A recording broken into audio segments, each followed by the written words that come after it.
আহলে কিতাবদের মধ্যকার কাফেররা ও মুশরিকরা কিছুতেই কুফরি করা থেকে কখনো বিচ্ছিন্ন হয়নি যতক্ষণ না তাদের নিকট সুস্পষ্ট প্রমাণসহ আগমন করে।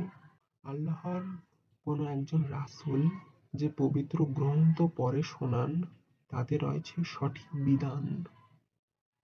আর যাদেরকে কিতাব দেয়া হয়েছিল তাদের নিকট সুস্পষ্ট প্রমাণ আসার পর তারা বিভিন্ন দলে বিভক্ত হল, অথচ তারা আদিষ্ট হয়েছিল বিশুদ্ধ চিত্তে এবং নিষ্ঠার সাথে তার ইবাদত করতে, নামাজ কায়েম করবে এবং যাকাত প্রদান করবে।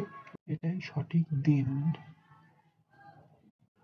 নিশ্চয়ই আহলে কিতাবদের মধ্যে যারা কুফরিতে লিপ্ত রয়েছে ও যারা মুশরিক তারা স্থায়ীভাবে জাহান্নামের আগুনে চিরকাল অবস্থান করবে।